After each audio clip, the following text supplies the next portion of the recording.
the outstanding show Full Swing that takes you behind the scenes of what it's like to play on the PGA Tour Season 3, available today exclusively on Netflix. Joining us in support of that, as well as TGL Golf, is the 2023 United States Open champion, Wyndham Clark. How are you, Wyndham? Let's go. Doing good. Thanks for having me on. Yeah, we just spent the last 2 minutes of our Roku Sports Channel conversation talking about you like you weren't listening. And I actually was listening. Okay. So you're an NFL fan of which team? Which team are you an NFL fan of? Well, you guys were correct. I'm a Denver Bronco fan. Hey. Big time Bronco fan. I'm super pumped about Bo Nix. Okay. I love that we have a lot of cap space coming into 2025. I expect to get a good tight end, a good wide receiver, another good D end. Okay. And I feel like we'll be rolling these next couple of years. That's your shopping list for George Payton and Sean Payton in Denver. That's what you think you need. That's what you need. That's what you're saying. Yeah, I think so. I think our defense was fantastic last year, but a little small on the line. Okay. Then obviously I like to protect Bo as much as possible, and then give him one more big target. And if that's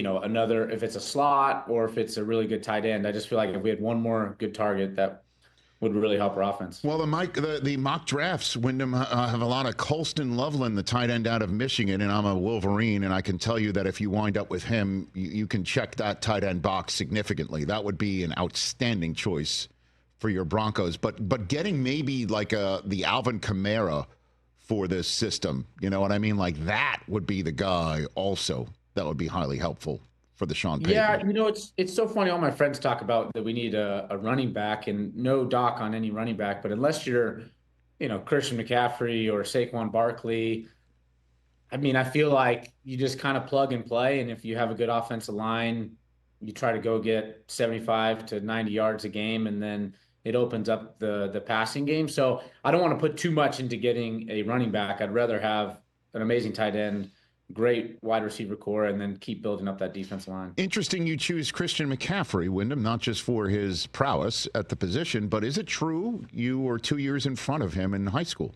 in Colorado? Yes, sir. Yes, sir. I mean, obviously I am a little biased. We are buddies and we grew up together, but I still think a healthy C-Mac, I feel like Saquon and he stand out over any other running back. Did you babysit for the McCaffreys at any point in time, Wyndham?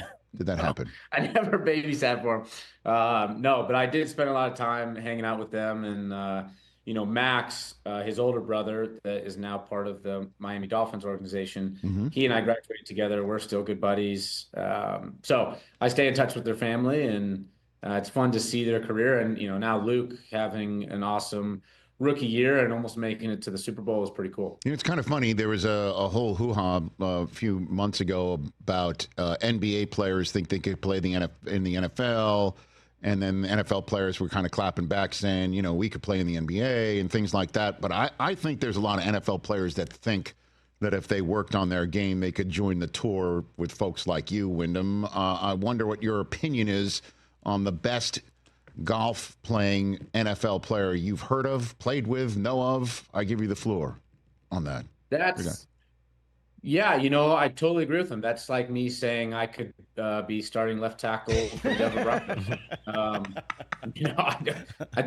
I think it's no chance. I played with a lot of good golfers that are either NFL guys or NBA guys, or baseball guys, and they are good. And they're scratch, maybe +1 or 2. But at the end of the day, it's just a totally different level. We call it country club good. They're good at their country club, and they might beat us in a money game with their strokes that they get. But when they get inside the arena, inside the ropes on PGA Tour, really tough golf courses, we'd probably beat them by 8 to 12 shots a day. Wow, Wyndham Clark. Wow, stand on business. Yes. I don't know if there's any repair in that divot either, Wyndham. My goodness, you took a chunk right out. So there's nobody like, Romo. There's nobody that could, even be a few rounds away. Nothing, Wyndham. Nothing. So just ask Romo what his. Ask Romo how much money he's given to Scotty Scheffler in money games. And if it's not in six figures, then I'll be shocked. Ladies and gentlemen, we're on to something here. Okay, so he's over the cap, is what you're saying. He's over the cap. He is over the cap. He would be the greatest person to ask because he'd say, yeah, I have no chance. Okay. And Romo's great. Like, don't get me wrong, Romo is fantastic. I played amateur events when I was in college where he was part of it, and he shot good scores. But his good scores, he was still on the, he's still finishing on the bottom half, and that's amateur golf. And then you go to the professional level, it's even higher. So, yeah, I mean, they would say the same thing to us. Let's say I could shoot, I'm an amazing shooter in basketball, or I have a great arm. They'd be like, yeah, you have no chance. You're not tall enough. You can't think fast enough. You don't know the reads, whatever. They just like, it's a totally different game. Wyndham Clark, U.S. Open champ, here in support of Full Swing, available today, season 3 on Netflix. What's it like to have cameras around? I know, again, it's not to continue the NFL analogy here. I've spoken to a lot of NFL players over the decades about having Hard Knocks cameras follow from HBO. What about Full Swing, Wyndham? It's not as bad as it. I mean, I'm sure that they said the same thing. Like at first, when I first was on it, it was very invasive, and I'm like, oh my gosh, everywhere I look, the cameras are there, and you kind of feel uncomfortable. But the nice thing is you get comfortable around the camera guys, and you get to know them, and then it kind of becomes second nature, and you trust them that they're not going to put anything that portrays you poorly, and so you kind of get used to it. And then, I will say they've progressed. Netflix, the first couple seasons, they were everywhere, and now they're only there in key moments, so they're not there as much, and so it's not as invasive. But it's been a really good experience, and I think it's awesome for people to get an inside look at what PGA Tour players go through day in and day out, and what the travel's like, and then also kind of bringing us to kind of humanizing us a little bit, and showing people that, like, hey, we're normal guys. We have the same problems that everyone else has, and dealing with family issues, performance issues, traveling, all of that in one. It's become a really good show, and I think people have liked it. Is there anything you've learned from it at any point in time where, like, I didn't know, my colleague said this or did that in the moment that I was involved with, or just anything that you may have learned about their off the course lifestyle or anything, Wyndham? Yeah, it is amazing because you think somebody. I'll give you an example. Like I know Joel Damon, and but it seems like as a colleague you kind of have a surface relationship where you talk about the normal stuff. How's the family? How's this going? Etc. And then you don't know the backstory of, how did Joel get here? What's he thinking about? What is he struggling with? And so something like Netflix really opened that up, I think, to a lot of people to be like, wow, you know what? There's a lot of depth to that guy. He's gone through a lot. And, I just think it really makes it cool, not only for the fans, but for us, because we learn about each other. And, that's just one example. I'm trying to think of other ones, but it's been really cool just to see kind of people away from the course, because we only see each other at the airports, at the golf course, in the gym, and that's really it. And so we don't really see what they're doing at home or what they have to deal with or how they were brought up. And so it's been really fun to watch for me, just to see people's personal lives and how they react to things. And it's given me definitely a new perspective on a lot of the players on the PGA Tour. All right, I got to follow up. Do you really see everyone at the gym, Wyndham? You see everyone? There's some people that aren't there. There's yeah.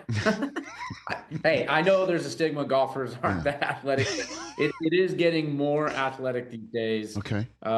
We got a nice young wave of players, and everyone's in the gym usually. Okay. What is it? Mostly leg day? Like, what's the day? What's the number one workout that you see amongst the players? Usually just prevent lower back issues. Okay. It seems like, but no, I mean, it's honestly amazing. When I first got on tour, I'd say less than 50% of the guys were in the gym working out, working hard, trying to gain speed and strength and all the above. And now in the last couple of years, I feel like 90% of guys are doing that. So I feel like you're missing out if you're not part of that. And guys that you would even think hey, he doesn't look like he's in the gym. He's still trying to work hard and get in the gym. And I think everyone's seeing the new wave of golf of these young players that have 190-mile-an-hour ball speed and, also for longevity to not be injured. And, the money's increased so much that I think people are like, why would I not do anything and everything I can to try to maximize my time that I have on the PGA Tour? Okay. Wyndham Clark here on the Rich Eisen Show. Christopher, I know you're a fan of Full Swing. I So am. I cannot wait to dive into this. Wyndham, you were kind of the breakout story from the first season of Full Swing with your mom winning the U.S. Open. How have you handled this newfound stardom of the last couple of years?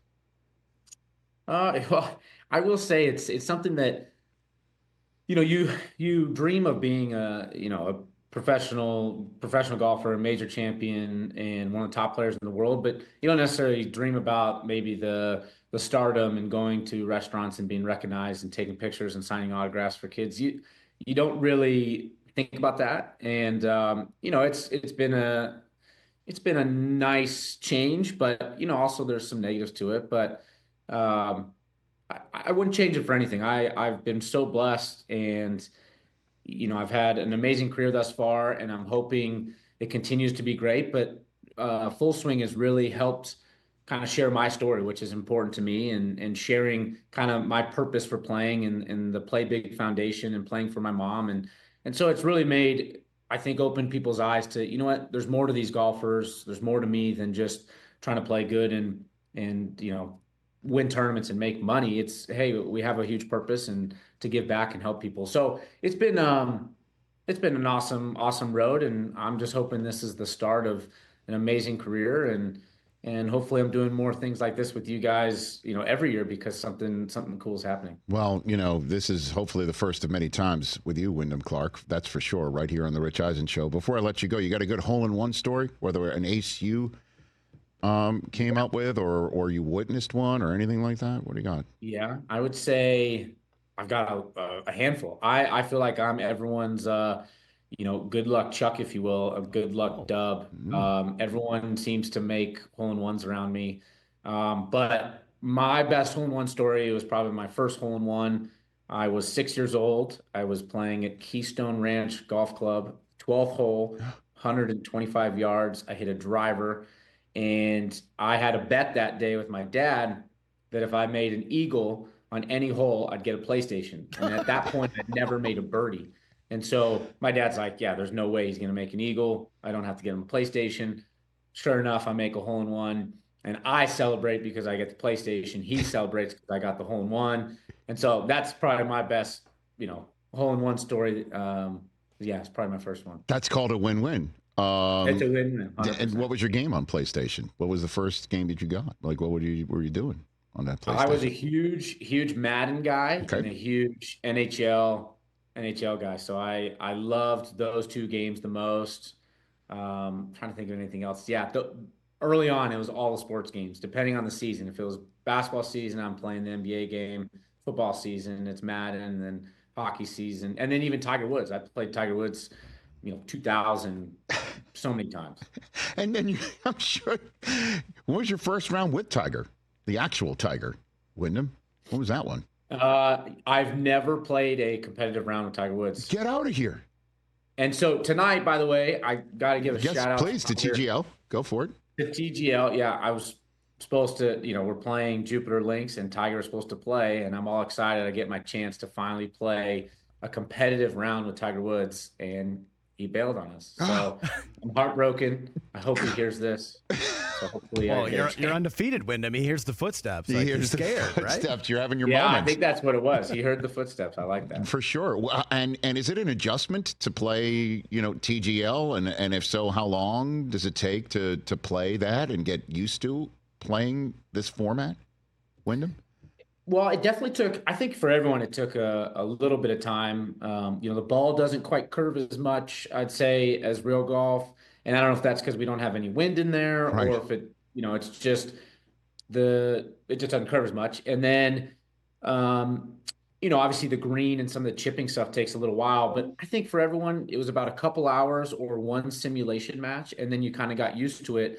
And then, then now we're all kind of dialed in. I feel like guys are making putts, we're making tons of birdies and eagles, and I feel like the last 3 or 4 matches have been really close and exciting, and it's amazing the quality of golf that guys are playing. I mean, we're all shooting 6, 7, 8 under in these rounds, so hopefully it's been fun for people to watch. And I mean, I will say for us, like, we're having so much fun. It's so fun to play really quick, play with your friends, talk a little trash, and, obviously play the sport we love. Yeah, and you're mic'd up too. I guess you're used to that with Full Swing, right? I mean, so you're mic'd up. We're hearing everything that you're saying. That shot that we had of you celebrating a putt with Shane Lowry, I mean, it looks like you guys, just won a tournament together. I just love that. And that's the thing we were talking about the Four Nations that just wrapped up in the NHL, is for fans that if it means as much to you as it does to us, or watching you have fun, that makes it more fun for us as we're watching it, Wyndham. I couldn't agree more. I mean, that Four Nations thing was unbelievable. I'm a huge hockey fan. Yep. I'm an Avalanche guy. We had 3 guys on Canada's first line, so that was really fun to watch. Even though I'm a USA guy, I was bummed we lost. But it is amazing when you play for your country, or you play for a team, or you're representing a city or whatever it is, you for some reason have a little more pride, and you don't want to lose for your teammates, you don't want to lose for your country, and we're having so much fun. So we get out there, and sometimes, I'm not gonna lie, some matches seem a little flat at the start, but as it gets to where it's close and competitive, our juices start going. We have the nerves that we would normally have, and that brings out the excitement and the celebrations you're seeing. Last night, Colin, those guys were fist pumping and getting excited. Those aren't fabricated. That's like, hey, this is a lot of fun, and I have a chance to beat some of the best players in the world on live TV. It really makes for good TV, and it's a lot of fun. Yeah, I mean, Nathan McKinnon won the MVP of the Four Nations, your Avalanche center, and I imagine the 6-year-old who aced for his PlayStation was what'd you have, a Sakic sweater, a Forsberg, Wah? Like, who was your guy when you were 6? I had all the above. Forsberg was my guy. Bet. My all-time favorite player was Peter Forsberg, but those are the great years. I mean, gosh, 96 to, obviously 96 to 2001 was amazing, but even 96 to, like, I think 05, when we had Pierre Lacroix as our GM. Pierre Lacroix.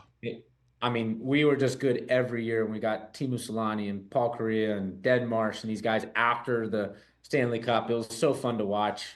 And now it's fun to have it back. Sakic back in management, back in the Avalanche locker room, picking the teams and stuff. It's really it's been a lot of fun. Colorado sports, Denver sports specifically, are really on the rise. The Nuggets, Broncos, Avalanche, they're all really good. Wyndham, what a pleasure to chat with you. Let's do this more often, okay? I'd love to. Thanks for having me, guys. You bet. That's Wyndham Clark. Everybody check out again tonight with TGL, the Bay Golf Club against Jupiter Links Golf Club, and then Full Swing Season 3 on Netflix. And obviously, next up, Arnold Palmer for you, right? That's next up for you on the tour? Yes, sir. Okay, great. Palmer, and then the players. Yes, well, good luck with all of that, man. Good to chat with you. We'll look for more of my calls and texts, and we'll chat soon, sir. Awesome. Thanks, guys. Right, there's Wyndham Clark, everybody, right here.